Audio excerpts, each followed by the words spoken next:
Chapter 18, The Boy at the Back of the Class. This chapter is called The Taxi Man.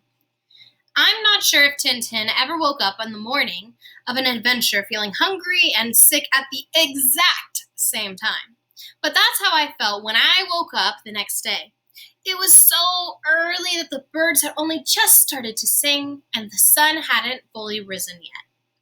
As soon as the sky began to turn from a dark blue to a golden pink, I jumped out of bed and started to get ready. The hardest thing was trying to fit my school uniform over my best clothes. It made me look all puffy like a blowfish, and the buttons on my school shirt looked like they might pop at any moment. But luckily, Mom didn't notice anything because she was tired and was still rubbing her eyes a lot when I left. I got to the bus stop 15 minutes early, just like we said we would. But there was no one on there except for an old lady with two other grown-ups in suits. After a few minutes, Tom came running up the road. As soon as he reached me, I could tell right away that he hadn't slept much because his eyes looked red and his usually spiky hair was flat in the back. Then came Josie, looking as excited and nervous as I felt inside. And Michael, who tripped over his shoelaces and stumbled, but kept on running to us anyway. "Got everything?" asked Josie.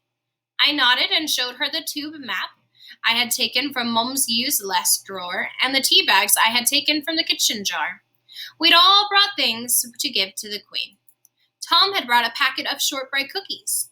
Josie had a new packet of soccer stickers. And Michael had brought a box of fudge that had a crown on the box. I had brought my favorite astronaut ruler, even though the astronaut didn't move anymore. I was sure the Queen would like it because she always wears sparkling brooches that shine like the stars on her dresses. Maybe when she was in school, she wanted to be an astronaut too, just like I did before I wanted to become a reporter like Tintin. When we had stored all the presents safely in my bag, Josie counted all the money we had collected. Each of us had emptied out our piggy banks and saving jars, and Tom had gone into his brother's rooms to see what he could find.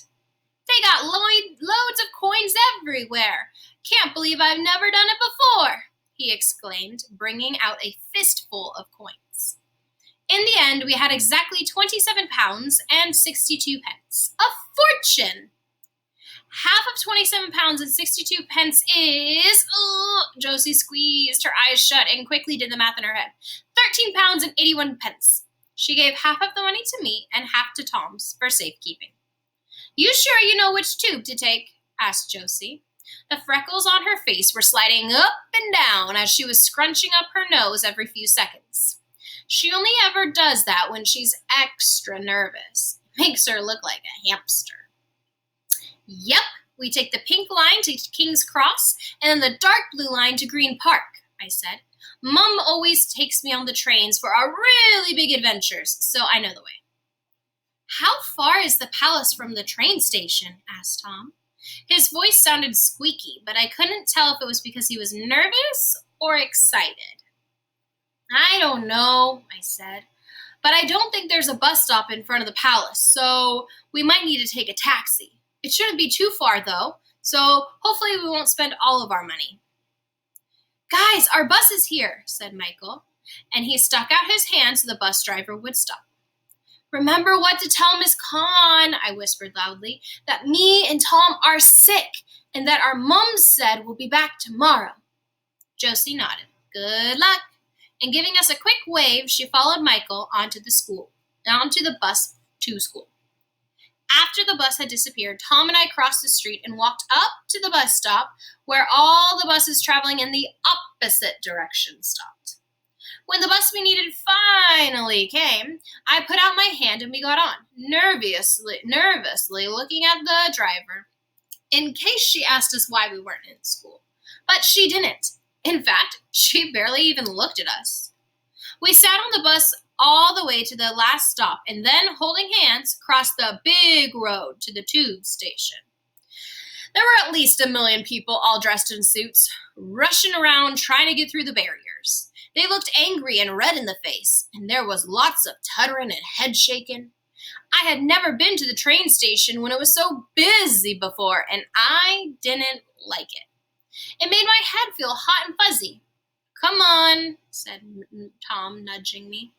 We walked over to the ticket machines, where there was a long line of people. Some of them looked down at us with frowns on their faces, but no one said anything, so we didn't have to say anything back. When we finally got to the front of the line, we walked up to one of the machines. It looked scarier than I remembered. There were at least 100 buttons surrounding a large screen and an opening that looked like a mailbox slot at the bottom. "Go on," whispered Tom. "Okay," I said, not wanting to be a coward. I took a deep breath, stood up on my toes, and walked over to the screen.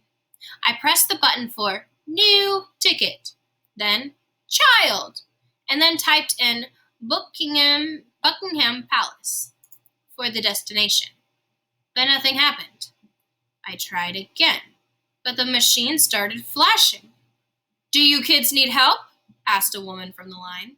She was dressed in a green coat and shiny shoes and had curly black hair and glasses. Tom's eyes became wide as he shook his head, but I nodded. The woman stepped forward. "Where do you need to go?" she asked. "Buckingham Palace," I said, "for our school trip." I tried to make my voice more deep and grown-up sounding. The woman frowned, but then, looking at her watch, said, "Okay." She quickly pressed lots of buttons on the screen. "There you go," she said before stepping back into the line again. We looked up at the machine, which was flashing £8.90 at us. Tom quickly got out the money out of his bag and put in the exact change. 2 pink cards instantly popped out like candy from a vending machine.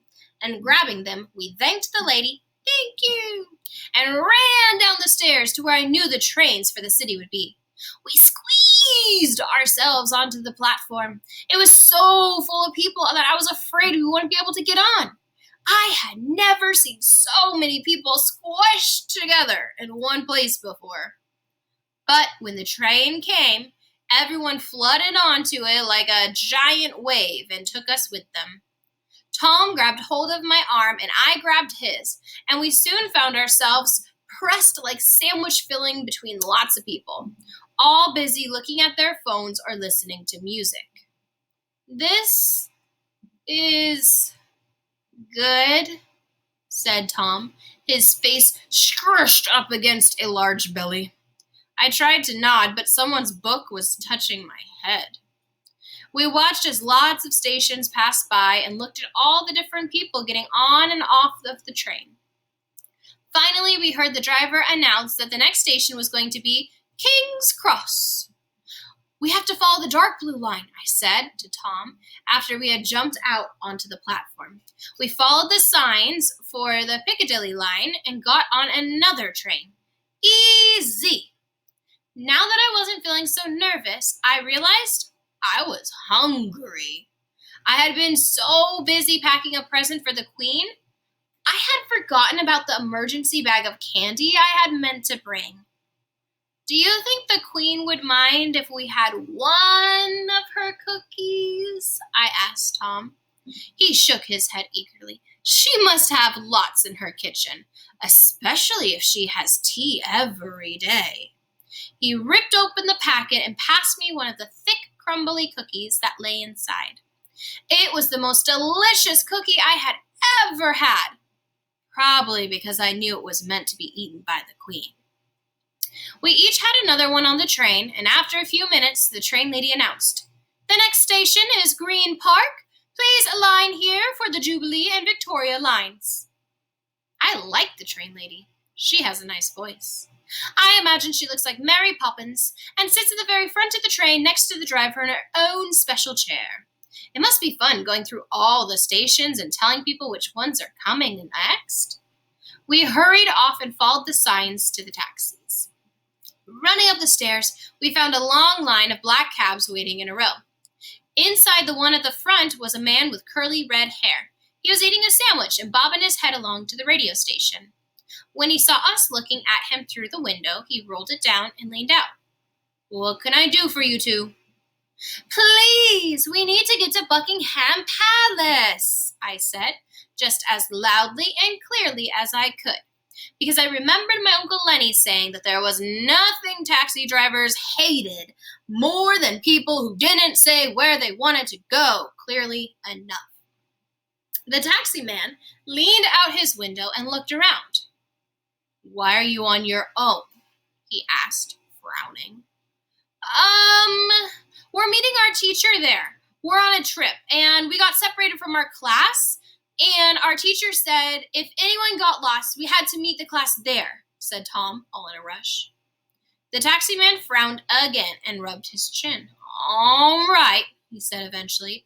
"Hop in, and be quick about it. I ain't here to be chauffeuring lost kids around all day. You're lucky it's only been a few minutes away, and I've got tykes of me own." We jumped in quickly. The taxi man locked the doors and, in a single move, swerved off.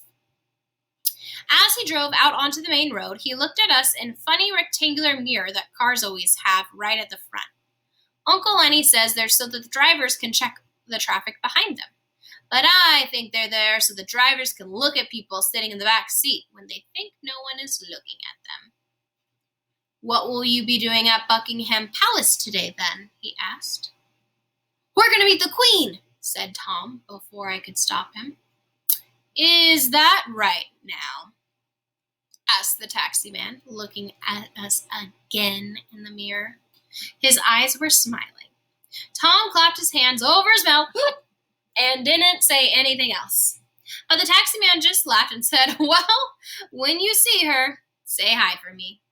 I nodded, and the taxi man laughed again. After a few minutes, the taxi came to a stop in traffic.